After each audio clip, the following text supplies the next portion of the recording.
Well, Lockyer Valley Regional Council has begun introducing a new planning scheme at the moment. Lockyer Valley residents were alerted to the changes to the existing planning scheme with proposed new zoning of some properties across the region in accordance with their flood history. And Lockyer Valley residents learned of these proposed changes via a letter. The letter, sent out last month, proposed changing some properties previously zoned rural residential to limited development based on whether they'd been inundated in the last major floods of 2011 and 2013.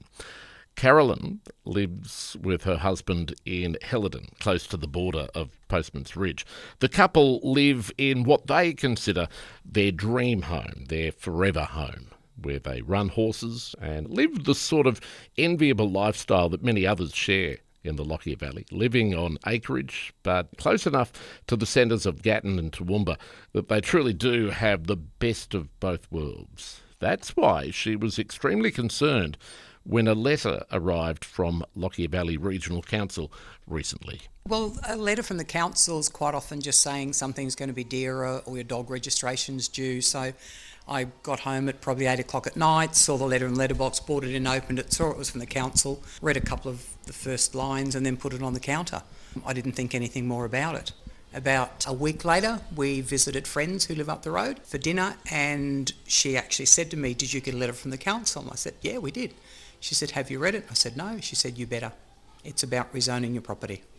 So when you read it in its entirety, what did it tell you?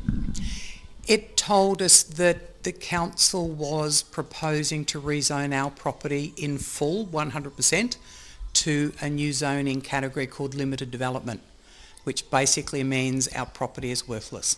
We have 14 acres. If the development went through as they proposed at the time, it meant that we would not be able to do any further development on our property at all, which is pretty scary. Yeah. Did the letter explain exactly what that new zoning, though, meant? Did it make that clear, or did you have to research that? We had to research it. It did state limited development, but we had to research that further. The limited development basically means that the property can't be developed any further than what it currently is. And what they're looking for in limited development areas is things such as animal husbandry, plantation or cropping. So the huge concern of ours immediately was, if that zoning did get through, the value of our property would be significantly reduced. The resale value would be significantly reduced because somebody that may want to buy it would look at that zoning and go, "I'm not going to touch that place. I can't do anything with it." Other concerns that we had, major concerns, if the home was damaged in a storm or a bushfire, we don't believe this home would ever be affected by flooding. It never has been affected by flooding. Would we be allowed to rebuild? Or do we just get a cheque from our insurance company for what we've got the buildings insured for and have a useless block of land that's worth nothing, basically? Major concerns. My husband and I worked very, very hard to get where we are. This is our only property. It's our home. And it is really scary. The other implication that we thought of was insurance. Will we get insurance? Can we get insurance on limited development? And if it is available, at what cost? We pay a lot of money for insurance as it is. We understood that when we bought the place. But what could this zoning do to our insurance? What is it zoned currently? Our entire 14 acres is zoned rural residential. So no restrictions, no overlays or anything. You can do what you like with the property under the current zoning. Yep, within reason we can do what we like with our property. Yeah, we can't subdivide it. We didn't buy it to subdivide it. We bought it to live here. It's our home. So your first reaction then was to try and talk to council. What was their reason for doing this rezoning, which wasn't just here, but as you say, right across the region, the people up the road, a lot of people are facing a similar situation. What did council say about why they needed to do this? That I'm not entirely sure about, actually. The methodology that they used to put the new flood overlays in place was, if 75% or more of the property was affected by floods, it would be zoned limited development. Now, the bottom of our property does flood, and that's where the majority of the property is. Our home sits about 7 metres higher in level than what the bottom does, and this home and the area around it has never flooded. So that methodology doesn't work. Go up the road probably 5 properties. Now these are all 14 and 10 acre blocks along here. Homes up the road that were less than 75% affected by floods, and this was in the 2011-2013 floods, I believe. They've retained their rural residential zoning in a lot of areas, but these houses went underwater up to their windowsills. It is very, very flawed, their methodology. When we spoke to council, they agree that that is a flaw in the system. So they have just gone and applied this blanket rule and haven't thought about the implications, because 75% does sound like the layman might say, well, that's the majority of the property, they're probably right. But in this case, the 25% left over is the 25% that you live on, and there's no chance of that being flooded, so why should the whole property be classed limited development? Look, we went to the drop-in at the Murphy's Creek Community Centre, and we had a really great discussion with a lady called Kate. We also spoke to Jason Cook, who's the Deputy Mayor. Kate was extremely sympathetic. She said to us that there are a lot of people in our situation where the homes have never flooded, the land has, and it's something that they're definitely going to look at. We spoke to Jason Cook. We had a long discussion with him. I mentioned our insurance concerns to him, and he did say to us, that's something that we haven't thought of. I don't know whether it's something he hadn't thought of or they haven't thought of. I really can't remember that part of the conversation. Yeah. It was a pretty emotional time, and from that time we went on to have a one-on-one meeting with one of the guys at the council, at Lockyer Valley Council, and he was very good. At that time he showed us a new overlay that they're doing on properties such as ours, and it shows that the area that never flooded on our property may retain the rural residential zoning, but the rest is limited development. We have found council very sympathetic and they are listening, but it's still a stressful situation and we're in limbo. So they've given you verbal promises that it'll all be right.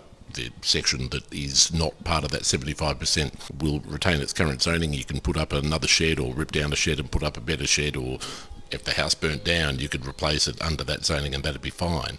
But you won't be happy until you get that in writing. Why are you still concerned that that might not happen? Well, that's only a verbal that we've received from the council, and the chap that we spoke to was very, very good. And he'd prepared for the meeting. He showed us the new proposed overlay for this property and a couple of other properties as well, but our concern is our property.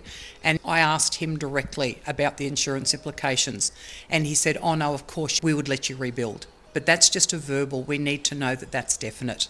And again, regardless of whether we can rebuild or not, what is it going to do to our insurance? Can council influence at all whether it has an impact? I mean, I guess potentially it could have an impact even if council say it shouldn't. It's up to the insurance companies. They could see 75% and use that as an excuse to jack up the premiums, I suppose. Absolutely. We pay a lot of money as it is for our insurance, even though the house hasn't ever flooded. And our insurance company has agreed that our house has never flooded, but we still pay a lot of money for insurance. So at this stage, you're waiting for that confirmation. Speaking to other residents that you know in the Lockyer Valley Council area, is that level of concern widespread? Do a lot of people think that they're going to be adversely affected?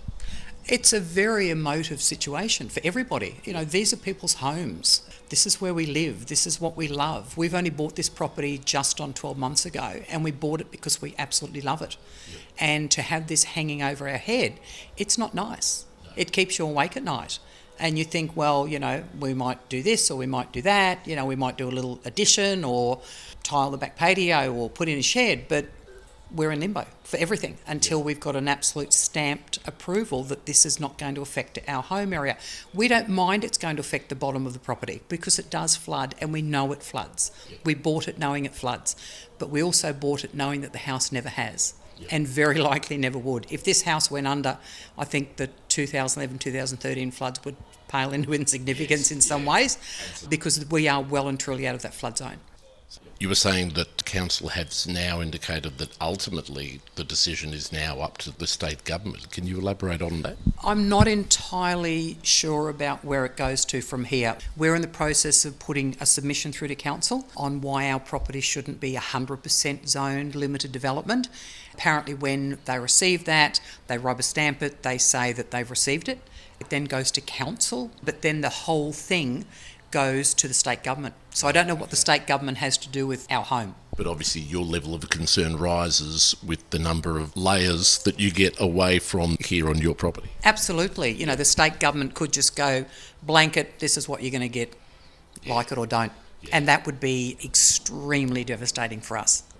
This is a beautiful property. You can see, you're sitting here. It's a beautiful, beautiful property. Nobody has the right to take that off us. We worked hard to get where we are. And it's tough. It's really tough, to have this hanging over your head. The idea of suddenly having this property that you live on be worthless or never be able to sell, even though it doesn't sound like you're intending to sell, that's not really the issue though, is it? If it burned down, not being able to rebuild it, that's the sort of stress you don't need.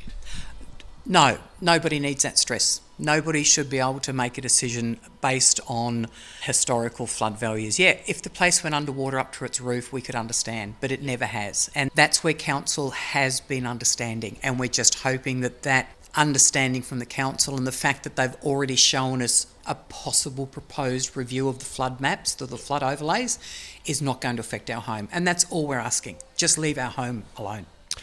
It's Carolyn, who lives with her husband in Helidon, their property close to the border of Postman's Ridge. And more on that story from the perspective of Lockyer Valley Regional Council coming up after 8:30.